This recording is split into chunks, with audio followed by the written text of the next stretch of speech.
400 पार का सवाल हर आदमी पूछ रहा है कहाँ है। ये जो चेहरे की पॉलिटिक्स हो गई 2014 से, ये बड़ी गलत हो। आपको बदायूं में ऐसी क्या चीज़ लगती है अगर आप चुन के आते हैं तो आप सबसे पहले उसको बदलना चाहोगे? डेमोक्रेसी के अंदर चेहरे से फर्क नहीं पड़ता, नंबर से पड़ता है। ग्लास वो आधा खाली देख रहे हैं, मैं ग्लास को भरा हुआ आधा देखता हूँ। अगर इंडिया गठबंधन जीत जाती है और सत्ता में आती है तो किसे आप प्रधानमंत्री के रूप में देखना चाहोगे? आपने देख लिया चेहरे पे चुनाव होने की वजह से आज ये देश किस स्थिति में जा चुका है। मैं कुछ नाम लूंगा, एक वर्ड या फिर एक लाइन में बताना है कि आप उसके बारे में क्या सोचते हैं। भारतीय जनता पार्टी के किसी नेता के अब भाषणों में आप 400 पार नहीं सुनेंगे। उन्होंने मंत्र दिया था कि बोलना कम, सुनना ज़्यादा। नेताजी भी जब चुनाव लड़े थे तो पहला चुनाव वो भी हारे थे। राम मंदिर का मुद्दा जिसे वो सिविलाइजेशनल इशू बताती है, इस पर आप किस पॉइंट ऑफ व्यू से इसे देखते हैं? अरविंद केजरीवाल अच्छे लीडर हैं, अखिलेश यादव, डेवलपमेंट, राहुल गांधी, मेहनतशील नेता, कर्मशील नेता। नरेंद्र मोदी। दोस्तों, देश में हो रहे लोकसभा चुनाव में 400 पार का नारा लेकर चल रही बीजेपी का मुख्य मुकाबला इस बार इंडिया गठबंधन से है। इलेक्शन चाणक्य कन्याकुमारी से कश्मीर तक चुनाव यात्रा कवर कर रहा है और इस वक्त हम आ पहुंचे हैं बदायूं लोकसभा क्षेत्र में। हमने यहाँ की जनता से बात की, यहाँ की जनता के मुद्दे सुने, उनकी राय जानी। इस वक्त हम बदायूं लोकसभा क्षेत्र से समाजवादी पार्टी के उम्मीदवार आदित्य यादव हमारे साथ हैं। हम उनसे बात करेंगे और उनकी इस राजनीतिक शुरुआत के लिए उनसे पूछेंगे कि इस बार वो किस मुद्दे पर चुनाव लड़ रहे हैं। आदित्य जी, आपका स्वागत है इलेक्शन चाणक्य में। धन्यवाद। कैसे आप? मैं बहुत अच्छा हूँ, धन्यवाद। कैसा लग रहा है, चुनाव प्रचार चल रहा है? बहुत अच्छा प्रचार चल रहा है और आज आदरणीय अखिलेश यादव जी, राष्ट्रीय अध्यक्ष जी की गुन्नौर और सहसवान में बड़ी जनसभा थी। अपार जनसमूह वहाँ पे उपस्थित रहा और समर्थन दिया और अपने खुद के स्वयं के वाहनों से भी वहाँ लोग पहुँचे। तो ये दर्शाता है कि एक उत्साह इस बार बदायूं के जन जन के अंदर है और सबने मन बनाया हुआ है कि समाजवादी पार्टी को इस बार वोट करना है। आप इंजीनियरिंग बैकग्राउंड से रहे, आपकी फैमिली पॉलिटिकल बैकग्राउंड से है, लेकिन क्या आप शुरुआत से पॉलिटिकल से जुड़े थे या आपको अचानक से पॉलिटिकल की तरफ आप फ्लो में चले गए? नहीं, मैं स्टार्टिंग से कोऑपरेटिव बैकग्राउंड में रहा। नेताजी ने भी अपनी राजनीति जब शुरू की थी तो कोऑपरेटिव से ही शुरू की थी। मेरे पिताजी और आदरणीय शिवपाल यादव ने जब राजनीति शुरू की तो उन्होंने भी कोऑपरेटिव से की और मुझे भी यही सौभाग्य मिला और मेरा भी यही मानना है कि राजनीति की जो कोर कॉम्पिटेंसी वो कहीं ना कहीं सीधी सीधी कोऑपरेटिव सेक्टर में जाती है। तो कोऑपरेटिव में सहकारिता विभाग क्षेत्र में अगर हम काम करते हैं तो ज़मीनी स्तर पे हमें जानने को मिलता है कि क्या समस्याएं किसानों की हैं या फिर नौजवानों की क्या समस्याएं। तो एक वो बहुत अच्छा एक्सपोजर रहा। उसके बाद धीरे धीरे मैंने राजनीति में कदम रखा। पहला चुनाव मैंने जसवंत नगर से ज़िला पंचायत का लड़ा था, मैं हार गया था मेंबरी का।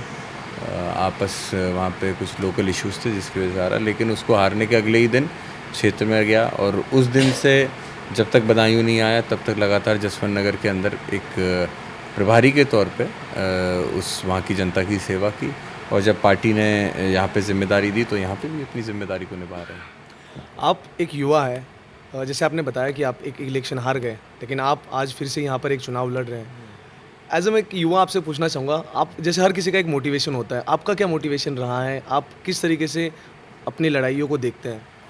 देखिए, कोई भी खेल हो या कोई भी प्रोफेशन हो, जीत हार होनी चाहिए, उससे आपको अपना मन नहीं छोड़ना चाहिए। सबसे बड़ी चीज़ उसकी वजह से आपके नेचर पे, आपके काम पे इम्पैक्ट नहीं आना चाहिए। मेहनत बल्कि डबल हो जाए तो और अच्छा होता है। और मुझे जहाँ तक याद है, इतिहास में जितना मैंने जाना है, नेताजी भी जब चुनाव लड़े थे पहला चुनाव वो भी हारे थे, लेकिन उसके बाद मेहनत करके वो किस स्तर तक गए, आज देश के अंदर नेताजी के नाम से वो जाने गए। तो मैं समझता हूँ ये कहीं ना कहीं आपकी मदद ही करता है और कई सारी चीज़ें सिखाने का काम करता है। तो जीत हार लगी रहती है और जहाँ तक चुनाव में एक्सपीरियंस की बात है तो अच्छा एक्सपीरियंस रहा है, एक्सपीरियंस मिल रहा है। आदरणीय शिवपाल यादव जैसा अगर गुरु हो और एक पिता हो, आदरणीय अखिलेश यादव जी जैसा भाई हो और एक गुरु हो, तो मैं समझता हूँ निश्चित तौर पे हमें बहुत अच्छी सीख मिलती है। और नेताजी के साथ भी एक्टिवली राजनीति में नहीं रहे, लेकिन पैसिवली मैंने उनको सुना, उनको देखा। घर में रहते हुए कई सारी चीज़ें उन्होंने हमेशा सिखाई हम लोगों को। छोटे थे तब मैं, मेरे भाई बहन, हम लोग जो सेम एज ग्रुप के थे, छोटे रहते थे, तो घर में नेताजी ने कई बार हम लोग के बीच में डिबेट्स भी रखवाते थे किसी टॉपिक को देके, और जो डिबेट में जिसके अच्छे परफॉर्म करता था उसको नेताजी ने हमेशा सम्मानित या पैसे से या किसी तरीके से मतलब हम लोग बचपन को, से ही वो- हाँ, बस हमेशा नेताजी ने किया। आप सोचिए उस समय वो रक्षा मंत्री थे, जहाँ तक मुझे याद है। तब की मैं एक वाक्य जो ये मैं बता रहा हूँ आपको, ये तब की घटनाएं हैं। तो उन्होंने परिवार को भी प्राथमिकता दी और जनता को भी प्राथमिकता दी। तो ये चीज़ें सब सीखने वाली चीज़ें हैं। अब बदायूं से वो चुनाव लड़ रहे हैं, तो एज अ यूथ आपको बदायूं में ऐसी क्या चीज़ लगती है कि अब अगर आप चुन के आते हैं तो आप सबसे पहले उसको बदलना चाहोगे या उस पर काम करना चाहोगे? सबसे पहले मैं करना चाहूँगा यहाँ की ट्रांसपोर्टेशन सर्विसेज पर काम। अ, बदायूं से विधानसभा पड़ती है, बदायूं लोकसभा के अंदर बिलसी। वहाँ पे शाम के 5:30-6 बजे के बाद कोई भी लोकल ट्रांसपोर्ट जाने को तैयार नहीं होता है।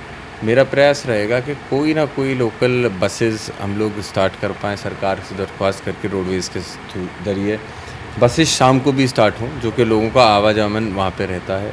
एक उसी बिलसी के लिए एक बहुत ज़रूरत है बाईपास की, जो कि बीच कस्बे के बाज़ार से होते हुए लोगों को आज भी गुजरना पड़ता है, दिक्कत होती है। तो एक बाईपास होगा, और मुझे जहाँ तक पता है, लोगों ने बताया, उस बाईपास के लिए समाजवादी पार्टी सरकार में काफ़ी हद तक बातें आगे बढ़ गई थी, लेकिन ज़मीन किसी वजह से अलॉट नहीं हो पाई थी सरकार की, तो वो बाईपास रुक गया था। तो उसको आगे बढ़ाएंगे।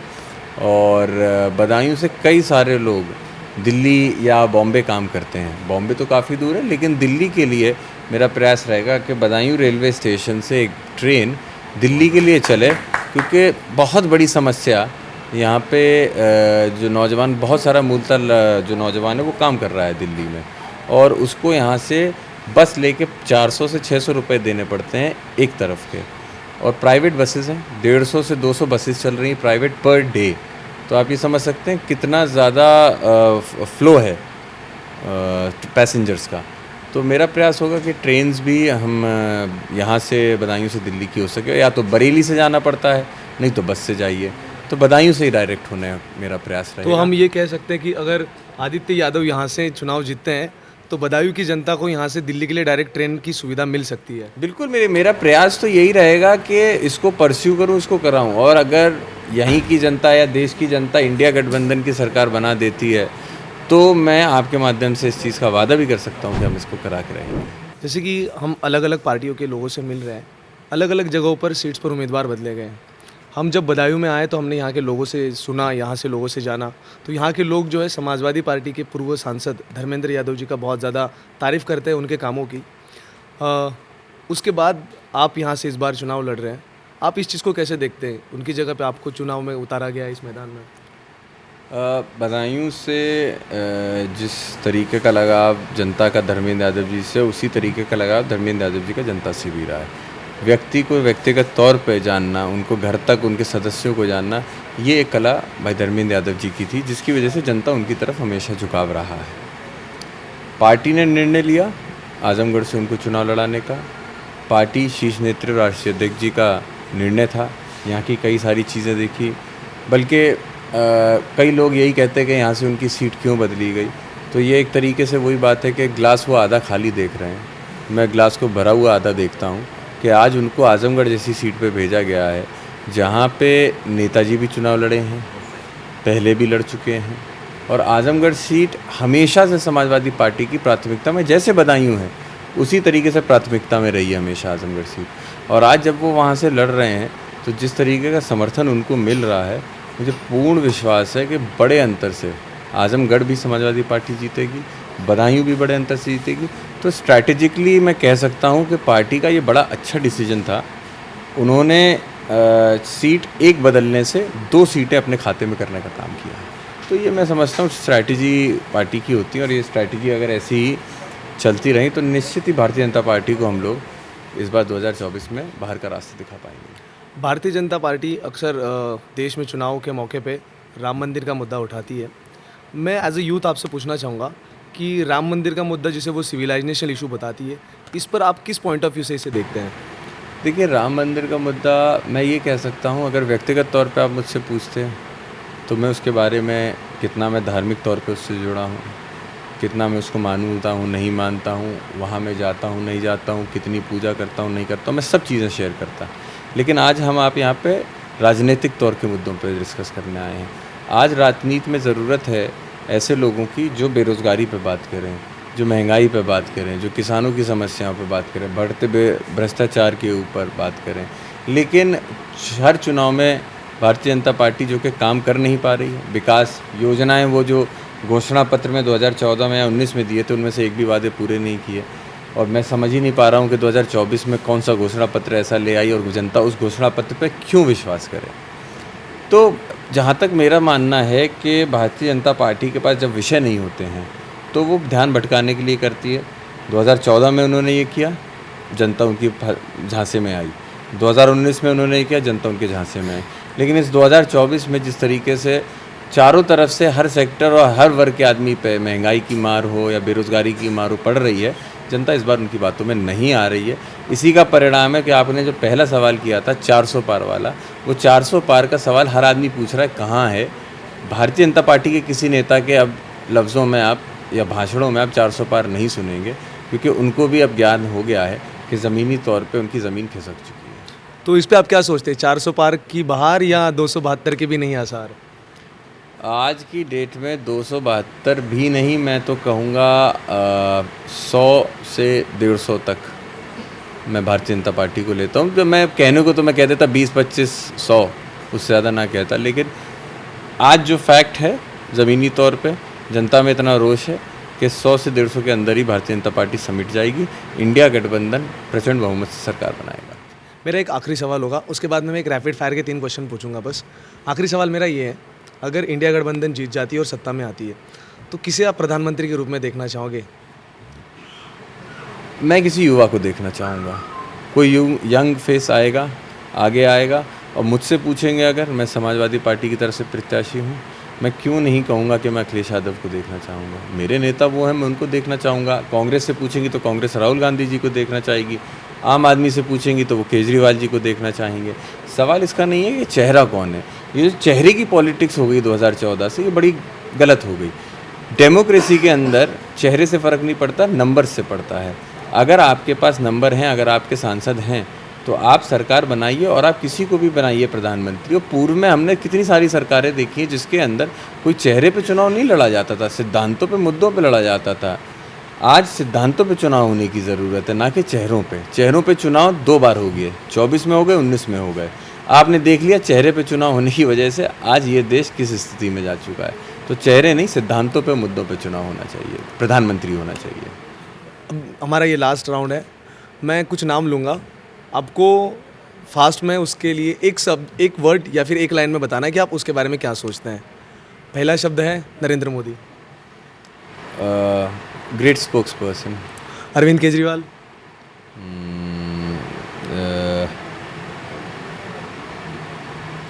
अच्छे लीडर है।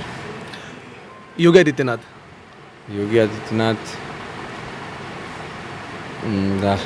कैसे बता दूं आपको रैपिड फायर में। एक तरीके उनका से नाम सुनने के बाद पहला वर्ड या पहली इमेज आपके दिमाग में क्या क्रिएट होती है?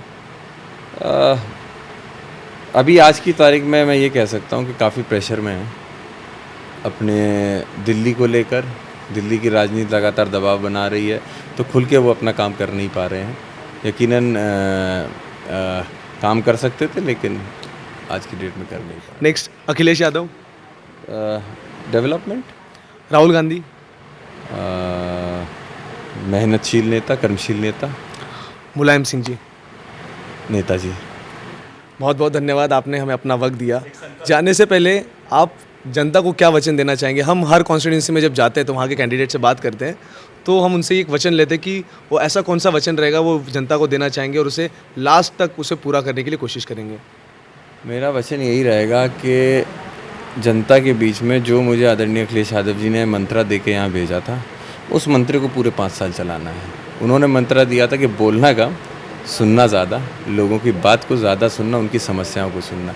जिस दिन से मैं आया हूँ उसी मंत्रा को लेके चला हूँ। आपके सामने परिणाम है। जनता के बीच, हर व्यक्ति, हर नौजवान के बीच मेरा नाम पहुँचा, मेरा चेहरा पहुँचा है। वो कहीं ना कहीं सिर्फ इस वजह से है कि गाँव में जाके खड़े होकर भाषण दे के आगे नहीं बढ़ा। गाँव में जाके बैठ के अपने हम उम्र के साथ कंधे पे हाथ रख के अपने बुज़ुर्गों के साथ उनके आशीर्वाद लेके उनसे समस्या पूछी, उनके दिक्कतें पूछी या उनसे हालचाल पूछे।